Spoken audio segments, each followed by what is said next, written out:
Assalamualaikum warahmatullahi wabarakatuh. Waalaikumsalam warahmatullahi wabarakatuh. Sahabat-sahabat yang berbahagia, pada sesi mata kuliah fikih ini kita akan membahas salah satu pemikiran ulama besar yang kebetulan pendiri Institut Pesantren Al Falah ini, yaitu Al-Muharram Fadilul Syekh Al-Hajj Muhammad Ahmad Al-Mansur. Beliau punya pemikiran yang menarik, yaitu fikih sosial. Fikih sosial menurut kita adalah fikih yang berusaha untuk membumikan pesan-pesan kemaslahatan, pesan-pesan kemanusiaan, pesan-pesan kemandirian di tengah-tengah masyarakat. Fikih yang ingin cita-cita Islam yang ingin meningkatkan kualitas masyarakat, mensejahterakan ekonomi umat, meningkatkan kapasitas kebudayaan umat itu menjadi manfaat, tidak hanya sekedar cita-cita tanpa manfaat. Nah, fikih sosial cerita ini punya 5 prinsip. Yang pertama adalah bagaimana memahami fikih secara kontekstual. Yang kedua, bagaimana bermanfaat secara kauli ini, secara tekstual yang banyak dipraktekkan di pesantren, dikembangkan menjadi bermanfaat secara manfaat. Bagaimana fikih itu dikembangkan dengan usul dan qawaid fikih. Yang ketiga, bagaimana persoalan-persoalan sabar atau furu yang tidak tetap itu didekati secara dinamis, dan bagaimana persoalan akidah itu didekati secara permanen. Jadi verifikasi mana yang asal dan mana yang parah itu fikih sosial yang ketiga. Yang keempat adalah bagaimana fikih itu menjadi etika sosial, bukan menjadi hukum negara. Bagaimana fikih itu menjadi budaya yang hidup, menjadi living law, menjadi hukum yang hidup di tengah-tengah masyarakat. Dan yang terakhir adalah bagaimana fikih itu dikombinasikan dengan pendekatan filsafat, menjadikan mengenalkan pemahaman filosofis terutama dalam masalah sosial budaya. Sahabat-sahabat yang berbahagia, nah dari 5 prinsip ini kemudian lahirlah banyak sekali produk pemikiran filsafat. Salah satunya adalah zakat produktif. Core value dari fikih sosial filsafat adalah kemaslahatan.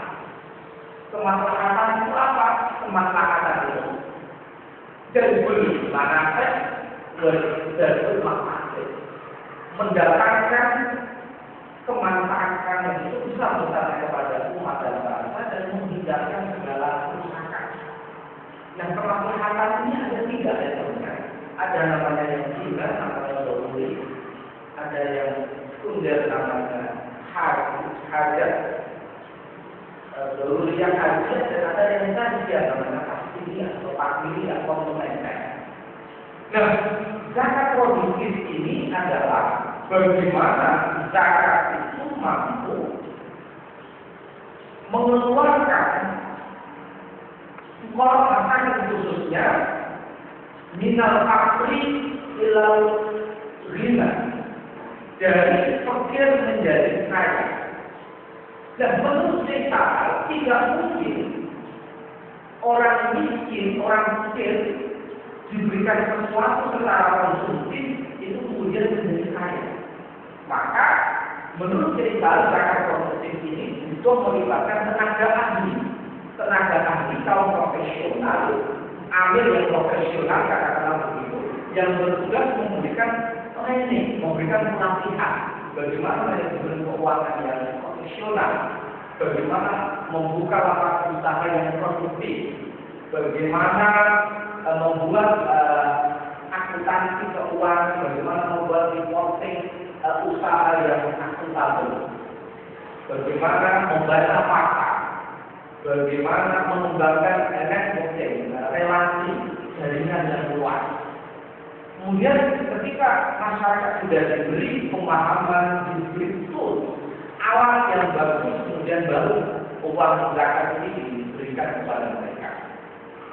Apakah dalam bentuk modal usaha, apakah dalam bentuk memberikan kain, dalam konteks kita memberikan visa untuk berusaha, atau melibatkan lembaga keuangan. Uang zakat mereka ditabungkan ke bank, terus tabungan mereka diberikan sebagai agunan, mereka kemudian memanfaatkan bank ini untuk pembiayaan usaha-usaha sendiri yang bisa meningkatkan kecakapan hidup dan bisa meningkatkan income atau pendapatan masyarakat. Saya kita harus mengapresiasi gara-gara dari kali ini karena beliau lama muda dan memang beliau adalah pemimpin Institut Sambil Membangun Kepala, dan kita di koordinator ini harus mengapresiasi bagaimana keindahan memproduksi gagasan-gagasan produktif ini yang mampu mengeluarkan orang pikir minal fakri lalu minal fakri dari pemakiran menjadi kondisi yang sejahtera. Sahabat-sahabat, silakan mungkin ada yang masih belum jelas dari paparan yang baru saya sampaikan. Silakan. Ya, mungkin bisa disebutkan namanya, dari mana asalnya? Anaknya dari mana? Dari orang. Ya. Pak Suden, terakhir. Saya ingin bertanya, bagaimana atau seperti apa sih latar belakang pendidikan pianis ini? Terima kasih Mbak Linda, ini dari Pak Suden ya, terakhir mati. Insan itu lahir, besar, dan meninggal di pesantren. Dari pesantren dan untuk pesantren itulah kita. Beliau dari dididik oleh ayah beliau di Mahfud Salam, kemudian belajar di Fathul Falak, kemudian sering ngaji pakanan, salah satunya di Laki setelah lulus kuliah, kemudian ke Bendol, di Muhajir, kemudian di Zubair, di Sarang, dan kembali ke Hajen, memimpin Fathul Falak, di tengah-tengah itu dia belajar ketika haji dengan Syekh Yasin bin Aisyah pada orang hadir di Makkah. Jadi keindahan itu pure alumni pesantren, tetapi sejak di Kajen dan di Indo, beliau itu suka kursus administrasi, ya, kursus politik, kursus sesuatu yang mengembangkan pemikiran, dan anehnya dari itu ketika kursus tidak diketahui oleh santri yang lain. Selain itu keindahan itu suka membeli dan membaca, baik itu koran, majalah, apalagi buku yang baru. Beliau mengikuti oleh karena itu bacaan beliau yang luas, kemudian kemampuan berorganisasinya yang baik, kemudian hubungannya yang luas kepada akademisi, kepada para kiai, kepada LSM yang melahirkan gagasan-gagasan yang cemerlang sebagaimana zakat produktif. Saya kira itu. Mungkin ada lagi ya? Saya dalam bidang asli kajian dari SMA Abdul Rahman. Saya tanyakan, mengapa kita mempunyai pandangan zakat produktif? Terima kasih, Mas Nia dari Madrasah Perguruan Islam Fathul Falak. Pasti Anda ada yang keluarnya. Keindahan itu menurut Gampi itu intelektual organik, seorang pemikir, seorang intelektual yang tidak tega melihat kemiskinan dan kemunduran umatnya, tetapi berjuang aktif melakukan perubahan secara real di tengah masyarakat. Oleh karena itu, fikih yang dipelajari di pesantren menurut Syekh harus bisa menjawab kemiskinan dan keterbelakangan masyarakat yang kita tidak hanya di dalam teori, tapi juga dalam praktek. Ya, zakat produksi yang dilakukan Syekh itu sangat besar karena kepedulian, karena kasih sayang Syekh bagaimana masyarakat dan sekitarnya ini tidak terus terbelenggu dalam kemiskinan dan keterbelakangan. Oleh karena itu menurut Gusmus ketika 40 hari kemudian 1 tahun peliharaan dijelaskan peliharaan itu sebagai ulama itu siapa? Ulama itu orang yang melihat umat di air rahmah. Ulama itu orang yang melihat umat dengan pandangan kasih sayang. Sebagaimana Nabi Muhammad SAW, ini yang terakhir adalah bil mu'minina raufur rahim, dengan kasih dan sayang terhadap orang-orang yang beriman. Kira ya, mungkin ada yang saya di sana jadi yang akan jadi dan minum awal saya akan menjadi dengan saya ingin bertanya sejauh mana efektivitas zakat produktif yang hal ini untuk umat. Terima kasih Mbak Indah dari MA Sarjana Bani Silang. Terima kasih. Kisah di zakat produktif itu gagasan seperti gagasan yang tentu harus kita kembangkan. Prodi zakat dan makaf ini sebagai lembaga yang dipimpin oleh beliau tentu punya kewajiban bagaimana gagasan teman kita ini bisa menggunting dengan sah, bisa memaksa untuk menyadarkan umat. Dan dalam PKR itu masih kasus-kasus kecil. Misalkan dalam dunia Sumatera itu dijelaskan bagaimana PKR mendata mustahil orang yang berhak menerima zakat. Salah satunya adalah ada orang yang biasa berprofesi sebagai tukang beca. Ternyata ketika diteliti beca itu bukan dirinya sendiri, tapi diri orang lain. Sehingga hasilnya itu dibagi antara dia untuk mencukupi kebutuhan keluarganya dan pemilik beca itu. Kemudian beca memberikan beca sebagai sebagai wujud dari zakat produktif. Jadi zaman kita masih payback, kasus-kasus kecil. Di dalam buku Sumanto sudah dijelaskan bagaimana kita atau beberapa dokter spesialis mengumpulkan mustahil itu, kemudian mendatangkan tenaga ahli untuk memberikan pemahaman tentang manajemen keuangan yang profesional dan bagaimana fungsi lembaga keuangan untuk membantu masyarakat itu memulai usaha-usaha produktif.